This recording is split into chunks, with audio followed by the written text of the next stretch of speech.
नमस्कार दोस्तों, स्वागत है आपका हमारी एक और नई वीडियो में।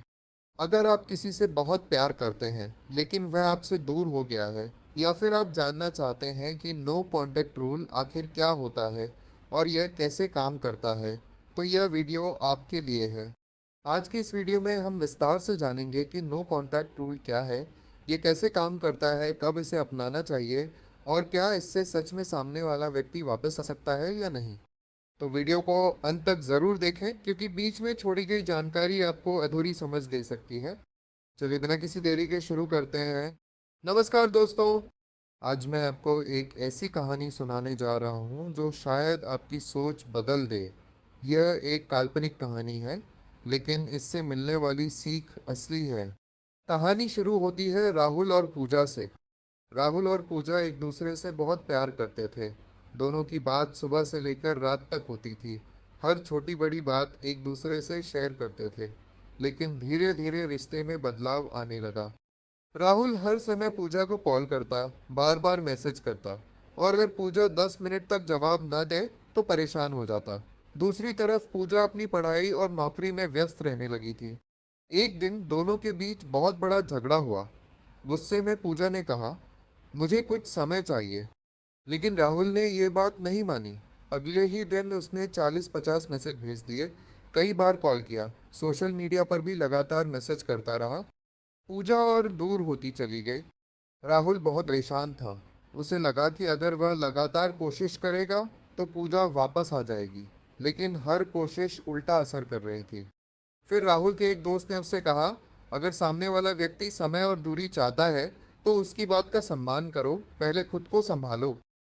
राहुल ने फैसला किया कि वह 30 दिनों तक कोई कॉल या मैसेज नहीं करेगा। शुरुआत बहुत मुश्किल थी। हर दिन उसका मन करता था कि पूजा को मैसेज करे, लेकिन उसने खुद को रोका। उसने अपना पूरा ध्यान अपनी जिंदगी पर लगाना शुरू किया।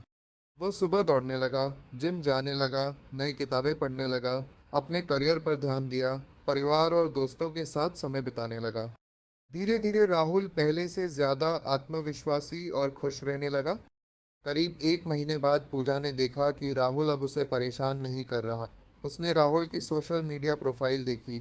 राहुल पहले से ज्यादा खुश और व्यस्त दिखाई दे रहा था। कुछ दिन बाद पूजा ने खुद राहुल को एक छोटा सा मैसेज भेजा, कैसे हो।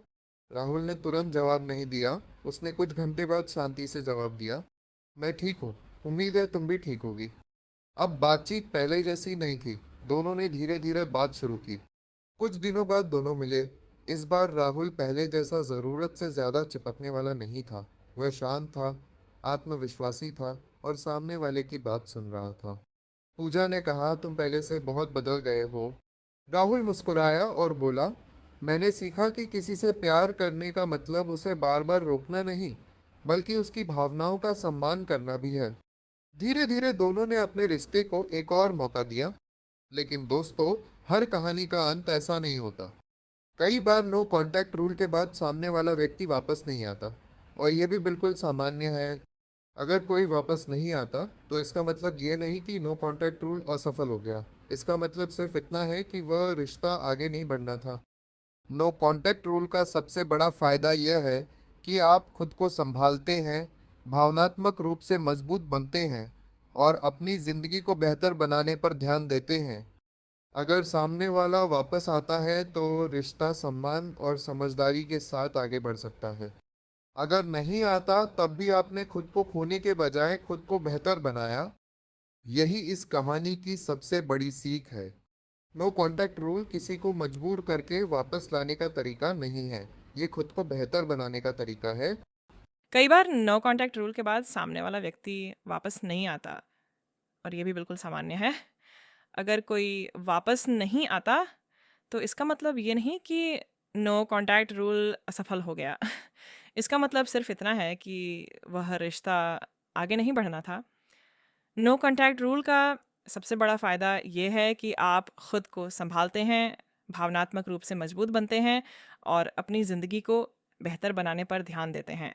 अगर सामने वाला वापस आता है तो रिश्ता सम्मान और समझदारी के साथ आगे बढ़ सकता है। अगर नहीं आता तब भी आपने खुद को खोने के बजाय खुद को बेहतर बनाया। यही इस कहानी की सबसे बड़ी सीख है। नो कॉन्टैक्ट रूल किसी को मजबूर करके वापस लाने का तरीका नहीं है। ये खुद को बेहतर बनाने का तरीका है। अगर आपको ये कहानी पसंद आई हो तो वीडियो को लाइक करें, चैनल को सब्सक्राइब करें और कमेंट करके बताइए कि आप अगली कहानी किस विषय पर सुनना चाहते हैं। धन्यवाद।